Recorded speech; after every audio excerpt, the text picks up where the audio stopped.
es jums teikšu, ka manis ir daudz. Vakar paņēmu brīvdienu.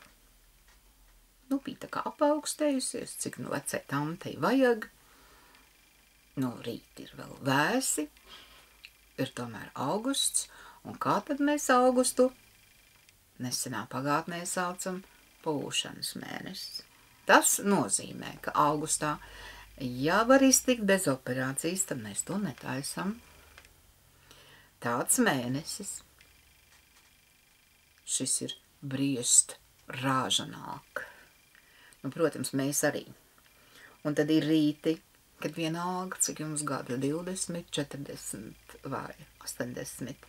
Visiem ir smagi. Kājas neceļās, rokas nekustās. Un vispār negribas no gultas ārā kāpt. Un ticiet man, tā ir visiem. Un tie, kas saka, vai labāk viņi nesaka neko, viņi melo, viņi ar tā jūtās. Bet nu viņiem kauns. Bet kauns jau ir tikai melot un zakt.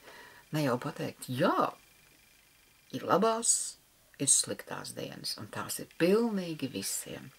Bet jo mazāk mēs par to runājam un domājam, jo ātrāk tā sliktā diena paiet, un atnāk tas labais rīts, kas ir ļoti skaists, vajag tikai, un saulīt jau neaust 7, viņa aust daudz, daudz agrāk, un tas ir 4, un tas ir tik skaisti, ir absolūts klusums, un nāk gaisma, zeltaina gaisma.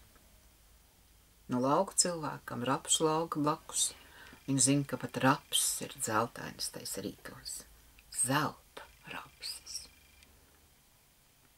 Un šī zeltainā krāsa parāda, cik ļoti spēcīga ir saule, un kā viņš šodien mūs liek pie vietas. Būsim pateicīgi, ka mums tā saulīt ir, bez viņas nu nekām. Neticiet vairs nevienam pareģojumam, jo neviens neko nevar pareģot. Ir hauss, kur lēnām veidojas jauna kārtība. Bet ko mēs varam darīt? Mēs varam mīlēt sevi, savu valsti un savu tuvāko. To gan mēs varam.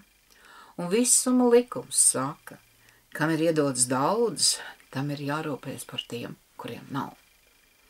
Nu, tādai ir jābūt mūsu rītdienas valsts devīzei. Kam ir daudz, tas rūpējas par tiem, kuriem nav. Un tad arī nāks šai zemē citi laiki, un arī pasaulē citi laiki. Citādi mēs varējām noskriet no sliedēm, bet neesam noskrējuši. Paldies Ukraiņiem, viņi karo mūsu vietām. Mums ir ģenētisks saiknes ar poļiem, Ukraiņiem, Čehiem, ar Baltijas valstīm, ar Somiem. Jo arī šeit ir bijuši, karēļi. Un to tautu mēģināja komunistu laikā iznīcināt. Vēl jau caur tētiņu laikā šīs tautas mēģināja nīcināt. Stalins jau tikai turpināja caur tētiņu iesaukto. Un, ja runājam par caru tētiņu, tad caru tētiņiem bija carienes, kas nebija krievietes.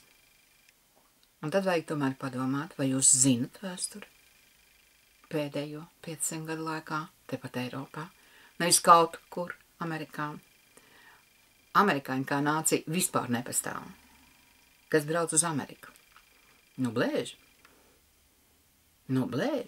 Viņi sev pasniedz kā aristokrātija, kā to veco naudu, kur tika iegūta tāpat kā šodien Ukrainā, laupot, slepkavojot un izvarojot.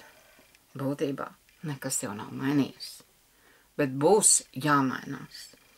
Un tāpēc Dievs lielāko spēku dod sievišķai enerģijai, jo sievišķai enerģijai ar krāniņiem mērīties nevajag.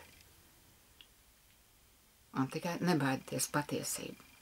Mēs visi esam vienlīdzīgi, vienalga, kāda mums ādas krāsa, kāda mums tautība, vienalga, kur mēs esam piedzimuši. Mēs visi esam cilvēki.